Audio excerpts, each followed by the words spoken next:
Bismillahirrahmanirrahim. Assalamualaikum warahmatullahi wabarakatuh. Video ini kami buat untuk menjelaskan mengenai populasi dan sampel. Karena dalam setiap penelitian, kita tidak bisa memisahkan antara populasi dengan sampel. Sekarang, apa sih sampel? Apa sih populasi? Mari kita saksikan di video ini.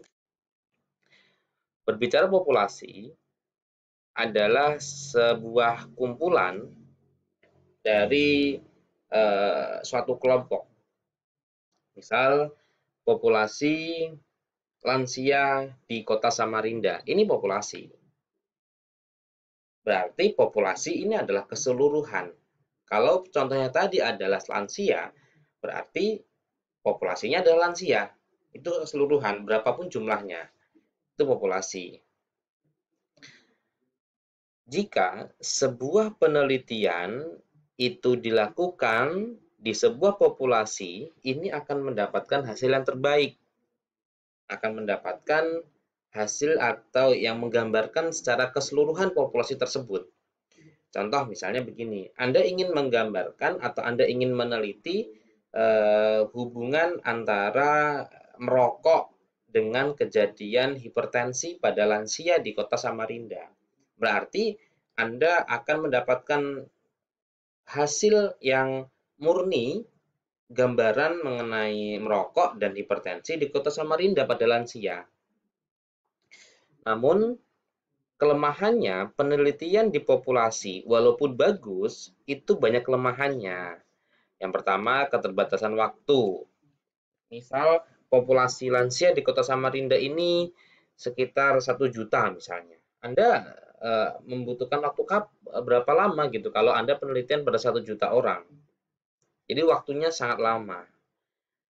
Mungkin di awal-awal Anda akan semangat penelitian pada 1, 2 orang, 3 orang akan semangat, akan menanyakan detail apa yang Anda teliti. Namun ketika sudah sampai pada ratusan ribu orang misalnya atau sudah di urutan yang paling akhir, Anda akan lelah, Anda akan capek. Anda akan menanyakan secara malas-malesan biasanya. Nah, ini akan menyebabkan sebuah kesalahan. Maka dari itu, penelitian di populasi itu bagus, tapi banyak kelemahannya. Yang kedua, biaya. Jika Anda penelitian di populasi di 1 juta orang tadi, maka berapa biaya yang harus diperlukan? Akan sangat besar sekali, kecuali Anda memiliki penyokong dana. Begitu. Yang ketiga, tenaga. Nah, tenaga ini juga jika Anda penelitian sendiri, pastinya akan sangat lelah sekali. Kecuali Anda memiliki enumerator atau yang membantu dalam mengambil data. Di sini penelitian, dalam penelitian Anda disarankan untuk penelitian pada tingkat sampel. Jadi Anda disarankan penelitian pada tingkat sampel. Kenapa pada tingkat sampel? Karena sampel ini berarti sebagian. Sebagian dari siapa? Sebagian dari populasi. Maka dari itu, dalam Anda mengambil sampel, ini ada 2 jenis. Ada yang namanya random, ada juga non-random. Kalau tujuan Anda itu adalah merepresentatifkan populasi, maka Anda harus mengambil secara random, secara acak ini. Jadi, penelitian random atau pengambilan sampel secara random tujuannya adalah merepresentatifkan sampel kepada populasi. Representatif ini adalah hasil yang disampel itu dapat mewakili populasi. Contoh begini, populasinya 1 juta, terus sampel Anda itu hanya 200. Harapannya 200 tadi itu dapat mewakili hasil yang ada di populasi, yang ada di keseluruhan. Contoh begini, Anda memasak sebuah sup dalam sebuah panci, ya. Ini sup. Ini sup ini ada macam-macam isinya. Ya, ada kentang, ada wortel dan sebagainya. Ini panci ya. Ini panci. Oke. Nah, setelah itu dalam Anda membuat sup ini adalah populasi. Kalau Anda ingin mencicipi rasa dari sup satu panci, Anda kalau meminum satu panci pasti akan sangat lelah sekali ya, akan sangat kenyang sekali, terus sudah terlalu banyak, begitu ya. Maka dari itu Anda mengambil sampel dengan apa? Dengan menggunakan sendok. Ya, katakanlah ini sendok. Ya, ini Anda menggunakan sendok. Nah, ketika Anda menggunakan sendok ini, kalau Anda ingin merasakan rasa satu panci ini dapat terwakili satu sendok, maka Anda harus mengaduk dulu nih, diaduk. Ya, diaduk dulu. Terus Anda ambil secara acak, artinya Anda tidak boleh hanya mengambil di atas saja atau di bawah saja. Gitu, ya. Nah, eh, setelah itu untuk sampel tadi, ya sampel tadi ada dua, ada random dan non-random. Kalau random, tujuan utamanya adalah merepresentatifkan kayak tadi ya, kuah yang disendok tadi itu dapat mewakili sop yang satu panci. Ini pengambilannya harus di random, diacak dulu. Jadi nanti ada dua jenis ya, ada namanya randomize, randomisasi, sama random. Kalau randomisasi itu diacak dulu. Kalau random, cara pengambilannya. Nah, ini harus diteruskan dulu ya, ada randomisasi dan random. Saya ulangi, kalau randomisasi itu memastikan semua teracak. Tapi kalau random, cara mengambil acaknya seperti apa? Gitu.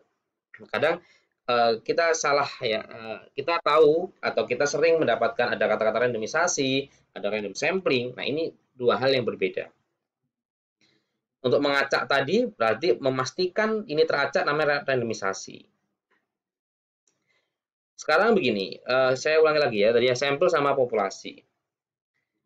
Contoh ini agak sedikit menjebak.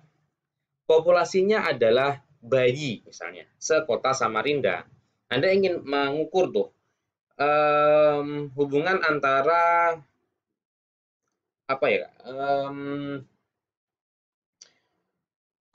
ini terkait ASI eksklusif dengan BBLR katakanlah, misal seperti itu ya.